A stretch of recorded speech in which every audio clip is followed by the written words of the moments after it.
Hey, members of the cohort. It's good to be with you. I wish we could be together.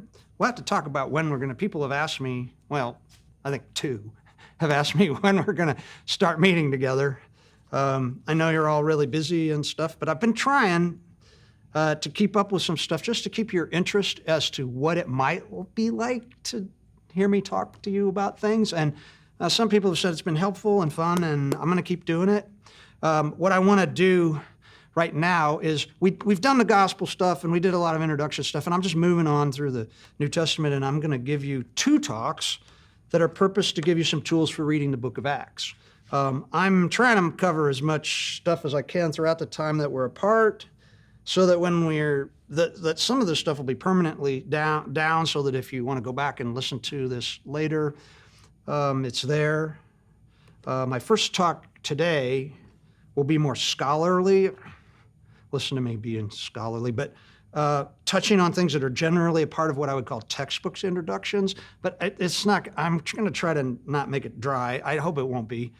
But I find that the aspects of the milieu, if you were about surrounding the book of Acts, will be helpful. And I think they'll be helpful for you. And my second talk, which will be in a couple of weeks, will be more devotional, or should I say relational. And what I mean by that is that it will focus on what I believe is the underlying theme of the entire book. And that underlying theme is really built upon the relationship between the author, Luke, and the person he's writing to, which is one person, Theophilus. And the more we know about that, what Luke is doing for Theophilus as he writes, the more likely the book is going to come alive to us. We'll talk about that later. Everybody always wants to know the intended audience of a book, and this one's an unusual. Luke and Acts together, this is the intended audience is one person. And so I think that knowing about that stuff will really help us. So this is the first of two talks, as I said. When it comes to the book of Acts, we need to start with the book's authorship. And to be honest, there hasn't been much argument about who the author is. Everybody said it was Luke, who was a physician, who traveled with Paul, who also wrote the Gospel of Luke. And it wasn't really until the 19th century, during the 1800s, the Tübingen School of Redaction Criticism in Germany, they all, you can look them up, it's the Tübingen School. What their deal was mostly that they did not believe that any of the books of particularly the New Testament, had a singular author, but that they were, and redacted just means edited. And what they thought, that there were communities of people who had in their communities stories about Jesus and things that were filled with quotes of Jesus and other disciples and stuff, and that they had asides about what was going on, all that they had in the community. And then over time, these communities, based on what they needed in the moment because of their circumstances, like if they were under persecution or if they were being successful in their evangelistic work or whatever, then they edited, redacted all this stuff together, and they came up with these books. And there wasn't really an author. They were put together by communities who needed them for some reason. Now, this was a huge movement in the 19th century, and it really affected a lot of the 20th century thinking about the books of the New Testament. But I have to tell you that most scholars would say that redaction criticism, when it comes to the books of the New Testament, particularly the Gospels and Acts, that's not even it's not even important anymore. Nobody's really, now some schools are still holding on to the redaction criticism ideas, but I just want to tell you that most scholars accept the notion that the writer of the book of Acts is Luke. Both the books of Luke and Acts claim to have the same writer working on the same thing. Now, I just want to say, all the early church fathers, all the early Christians claimed that this book of Acts was written by Luke. And again, I want to go back, it's all one book. Luke and Acts was considered one book. It was just on two scrolls. And if it wasn't Luke, then it would have had to have been somebody who was really close to all the apostles, somebody who knew what was going on, somebody who had access to people who'd been around Jesus and had access to the missionary journeys of Paul and to the early church stuff. And I just want to say this.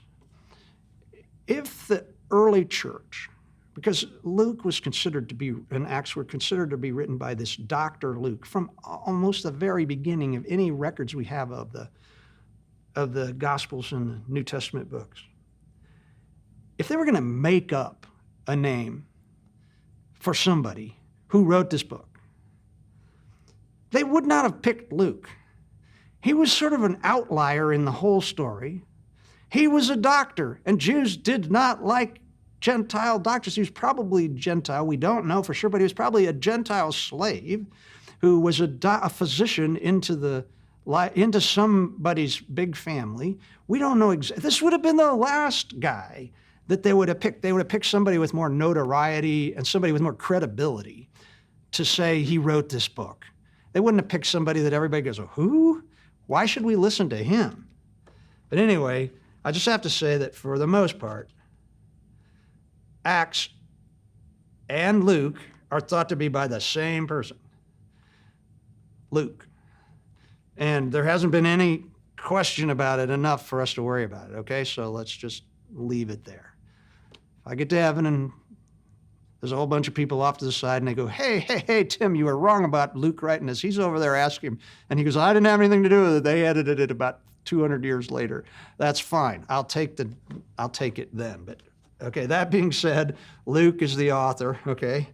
There are some major questions related to the most authentic text of the book of Acts. And I'm just telling you this because I think it's important for you to know this, because you may run into somebody who knows a little bit about this, and then they'll say, well, you can't believe anything that you read there. And here's the deal. We have three prominent major ancient texts of the book of Acts. We have the Alexandrian text, which is large fragments of many of the New Testament and the Old Testament Greek versions from the Christian community in Alexandria in Egypt. Okay, they're part of the Coptic church. This is the Alexandrian text.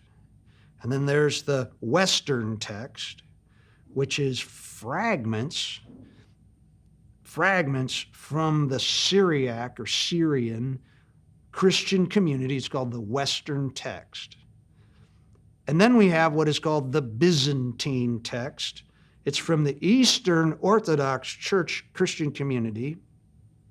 It's also called the majority text. You hear it called the majority text. So we've got three primary versions of the book of Acts that are old. Now, there's a guy named Bruce Metzger. If you want to know more than you need to know about the text criticism, he's got some really good works on these particular texts of Acts. But I just want you to know that most scholars agree that the Byzantine, now follow me on this, the Byzantine text is the last one that was written. Now, how we know this is that we have no copies of the Byzantine version of Acts before the 5th century.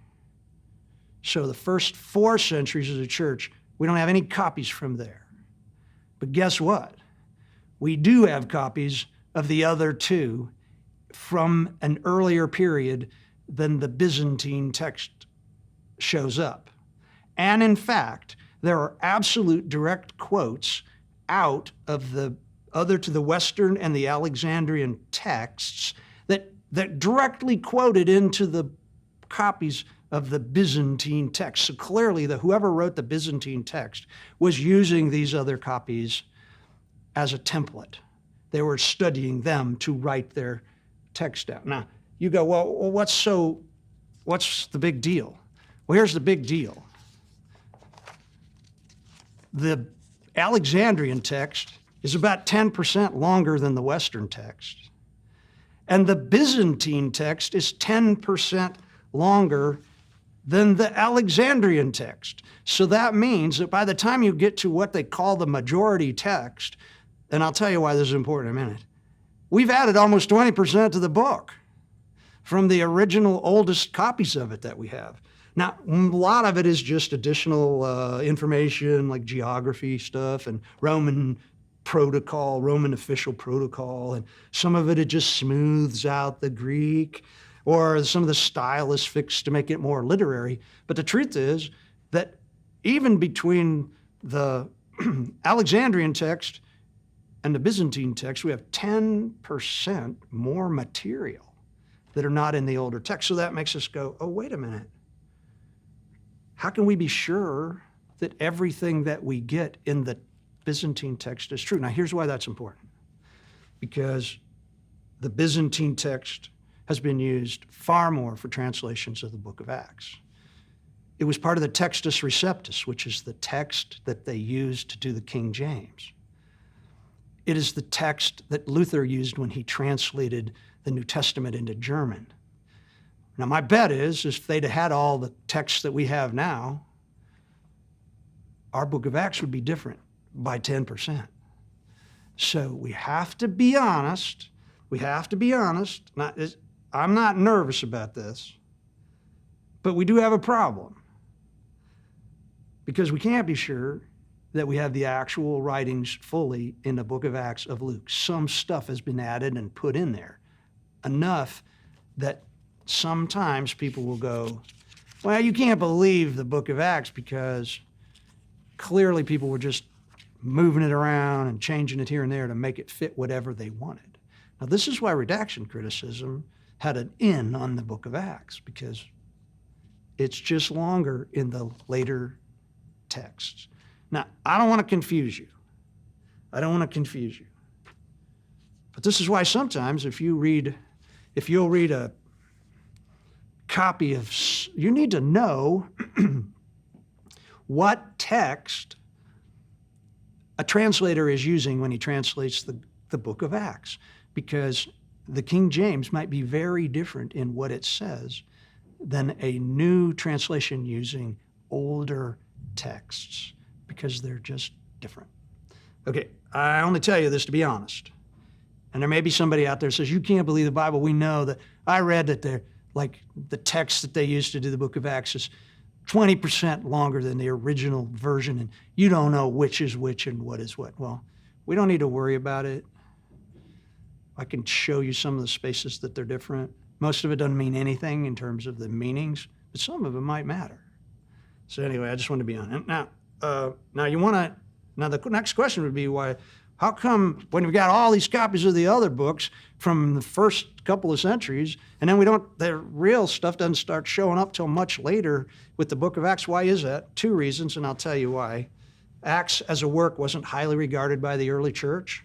The early church was looking for two things when they were reading the works that they ended up being in the Bible. The books that they thought were helpful for the life of the church. They were looking for ecclesiastical information, like how to order the church and who should be here, and how they were trying to figure out how to make everything work politically, if you will. How does this organization work? And the second thing they were looking for is doctrine, and Acts is just really has little of either. It has very little ecclesiastical order stuff, like Paul has tons of it.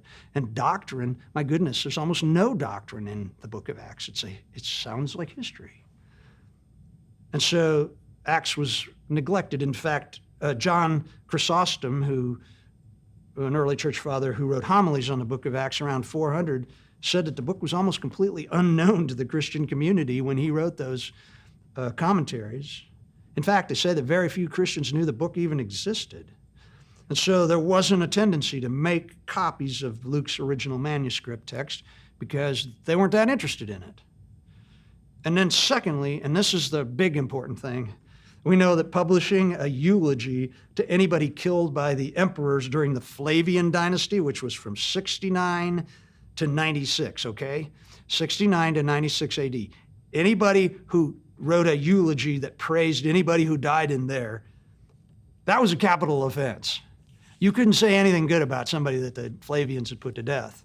And so the authors, the deal was that if you were caught saying something good about somebody that they'd put to death, they'd not only kill you, but they'd burn every copy of your book that they could find.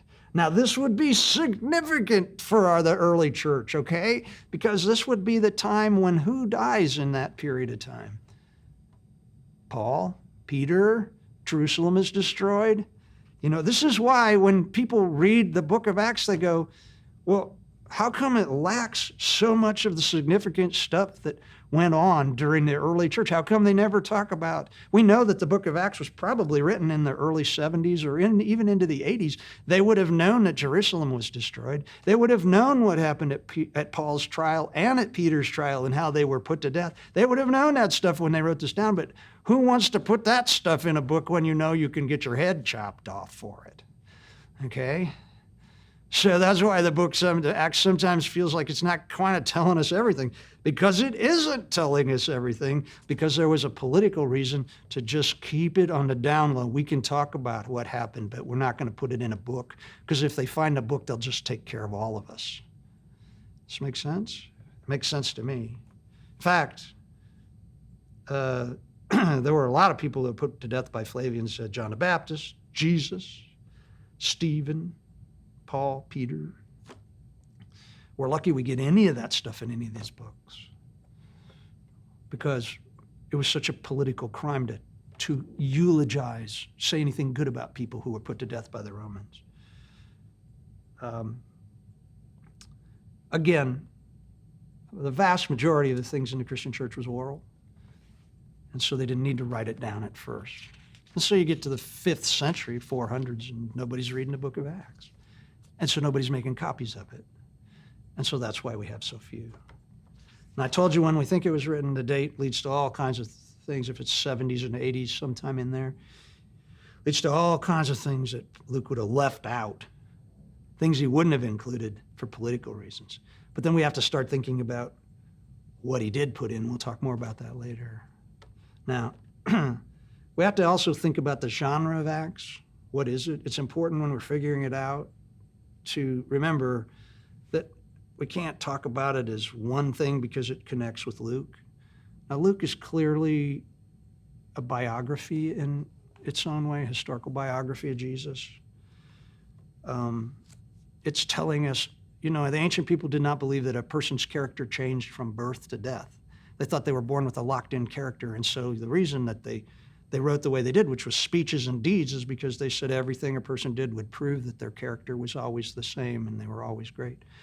Now, when we get to, so that's a biography, but when we get to Acts, that's not talking like that. In fact, one of the big complaints about Acts is that there's no character, main character. The character changes just changes and changes. The main character moves and moves and moves and moves and moves and moves. The truth is that what Acts is it's a slightly different, if you will, shift in its genre from Luke. Because when we get to Acts, even though it's, Luke ends with saying, this is what the things that Jesus said and did. I'm telling you the things Jesus said and did. And then we get to Acts and it goes, and we're going to talk now about the things that Jesus said. At the last book, I told you what Jesus began to do, and then he says, and now I'm going to tell you what Jesus continued to do. And it's interesting because in Acts, what we're going to get is event after event after event, and the events are the issue. The events are the issue. We're no longer talking about personalities. And what the events are, and this is the things that God did to change the world. That's what we're talking about here. So Luke can be seen as a biography in some way, ancient biography. And I've got lots of notes on this if you want. But Acts is ancient history. Now, Acts has way too much conversation in it to be fully history, because most ancient histories just went, this happened, this happened, this happened, this happened, this happened, this happened, this happened. But these events are a chain of events in Acts that show us how God was working in the world. And so the characters in the story don't matter. It's just the chain of events. We get different people who are operating in these chains of events. And when they come along, we don't learn about we might learn a little bit about their conversion, we do with Paul, but we don't learn a lot about these people other than the fact that they were present and obedient, and God used them to, again, change the world.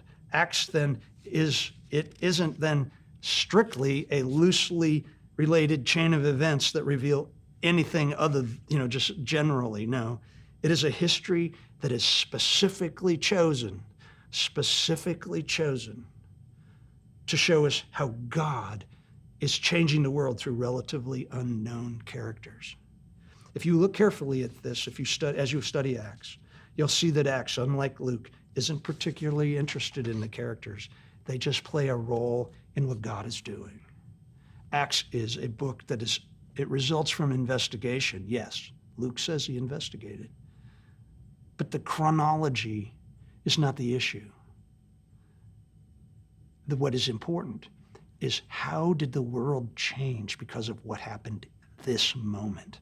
Think about that. Think about that when you're reading the book of Acts. Think about it in that way. Always ask yourself, you read an event and then you say, how was the world changed by what just happened? This is not a book that simply outlines church history. There's a lot of church history that's not in here. We have a lot of the church history that's not in here. But what we do have in the book of Acts, often people say the book of Acts should be called the Acts of the Holy Spirit. I kind of get that, but it's really the acts of God through mankind to what? Bring the kingdom into the world and to begin to change things. Now that's really powerful. And I want to tell you just a couple of other things. Luke writes this whole book in the style of the Septuagint, which is the Greek version of the Old Testament. And the reason that he uses the literary stylings of the Septuagint is because he knows that he's not just writing history, but he's writing sacred history. And so he makes his book resemble the language of the most sacred of books to all Jews, and that's the Old Testament. And everybody used the Septuagint when Luke was writing. And so now, I know that's kind of hard to see, but just remember that the author was even thinking that he was writing about something that was different than just normal history. He was writing about the history of God at work. And that's what? That's the essential essence of the Old Testament, the history of God at work among mankind and to change the world. And that's exactly what he's trying to do through Acts. And since this book of Acts is the second half of a singular work, we always have to remember that there is something about this work, and this is what I'm going to talk about the next week. There was a purpose behind it that was devotional, if you will. There's a spiritual tendency in it because Theophilus asked Luke to write all of this stuff down because he wasn't so sure that the gospel of Jesus was for him, because he was a Gentile, and lots of Jews were saying, you can't possibly be a Christian because you're not Jewish, or you haven't become Jewish. You haven't gone through all the processes, which included circumcision, to become a Jew. And so there is something deeply spiritual about the way that Luke approaches this, because what he wants to do is he not only wants to say, this is what God did and it proves how he's changing the world and how he's bringing everybody to himself, but he also wants it to do this too to Theophilus, and to wrap its arms around him and say, and you are a part of the family, Theophilus. And he wants to say that to everybody who reads it. We can't miss that because that is the why of Acts. I'll talk a lot more about that next week. The book of Acts gives us facts that gives credence to our belief and our faith. God's action in the world is just existential. It's just happening all the time. It is tied to the ebb and flow of our lives. In fact, none of God's revelation of himself is outside of history. Everything is tied to historical fact, at least historical fact as it would have been defined at the time. And historical fact at the time was defined as this: someone was there to witness it, and they will attest to its truth. And just remember, I am almost 100% certain that every time we get somebody's name, except in rare occasions, that means they're still alive and you can go back and ask them if what they said about them in the book is true.